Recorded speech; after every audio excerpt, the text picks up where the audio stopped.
호텔 경영자라면 반드시 알아야 합니다. 잘못된 회계 처리는 세금 손실로 이어질 수 있습니다. 오늘은 호텔 사업과 관련된 세무 측면에 대해 설명하고자 합니다.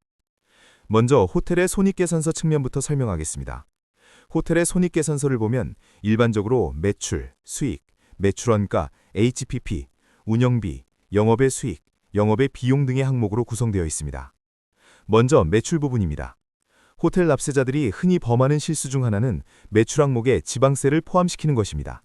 즉, 서비스 차지를 제외한 고객으로부터 받은 모든 금액을 매출로 포함시키는 경우가 있습니다. 이는 잘못된 처리 방식이며 세무서에서 이를 호텔의 전체 매출로 오해할 수 있습니다. 그러나 그 금액 중에는 지방정부의 권리에 해당하는 지방세가 포함되어 있습니다. 따라서 올바른 방법은 매출을 표시할 때 지방세를 제외한 과세 표준만을 포함시키는 것입니다. 지방세는 호텔의 수익이 아니라 고객으로부터 받아 지방정부에 납부해야 하는 금액이므로 매출이 아니라 부채로 처리해야 합니다. 만약 이를 매출과 비용에 동시에 포함시키면 순이익은 같더라도 매출과 비용이 과대 계상되어 세무상 혼란을 초래할 수 있습니다. 레스토랑 수익도 동일하게 처리해야 합니다. 레스토랑 역시 지방세 대상이므로 포함된 지방세, 보통 10%는 매출에서 제외해야 합니다. 또한 호텔이 외부의 공간을 임대하는 경우가 있습니다.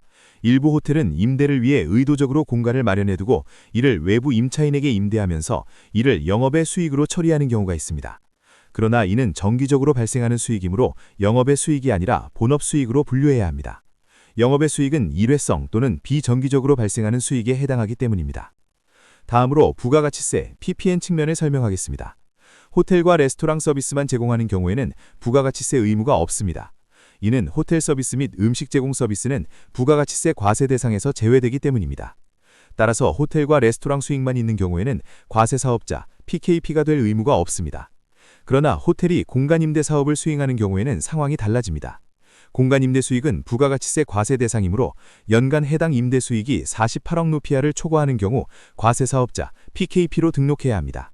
이 경우 임대 수익에 대해 부가가치세를 부과해야 합니다. 2024년 및 2025년 기준 세율은 11%입니다. 중요한 점은 전체 매출이 아니라 부가가치세 과세 대상 매출만을 기준으로 48억 루피아 초과 여부를 판단해야 한다는 것입니다. 호텔 및 레스토랑 수익은 부가가치세 대상이 아니므로 이 기준 계산에 포함하지 않습니다. 다음으로 비용 측면입니다. 호텔은 운영 및 유지 보수를 위해 다양한 물품을 구매하며 이때 부가가치세를 포함하여 구매하게 됩니다. 그러나 호텔 서비스 자체는 부가가치세 과세 대상이 아니므로 해당 매입세액, PPN 마수가는 공제할 수 없습니다. 따라서 해당 부가가치세는 비용 또는 자산 취득 원가에 포함시켜야 하며 매입세액으로 처리하면 안 됩니다. 또한 호텔이 제3자에게 서비스 비용을 지급하는 경우 원천징수 의무가 발생합니다. 지급 대상과 서비스 유형에 따라 다음과 같은 원천징수를 해야 합니다. 개인에게 지급하는 경우는 PPH 21, 법인에게 지급하는 경우는 PPH 23, 그리고 해외 사업자에게 지급하는 경우는 PPH 26이 발생합니다. 예를 들어 호텔이 부킹닷컴과 같은 플랫폼과 협력하고 수수료를 지급하는 경우 해당 지급액에 대해 PPH 23 또는 PPH 26 원천징수를 해야 합니다.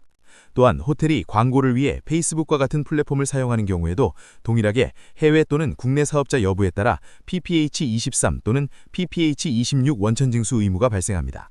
마지막으로 영업의 수익과 관련하여 호텔이 사용하지 않는 자산을 판매하는 경우가 있습니다. 이때 자산 판매로 인해 이익이 발생하면 호텔이 과세 사업자인 경우 해당 자산 판매는 부가가치세 과세 대상이 됩니다. 따라서 구매자에게 부가가치세를 추가로 부과해야 하며 세율은 2024년 및 2025년 기준 11%입니다.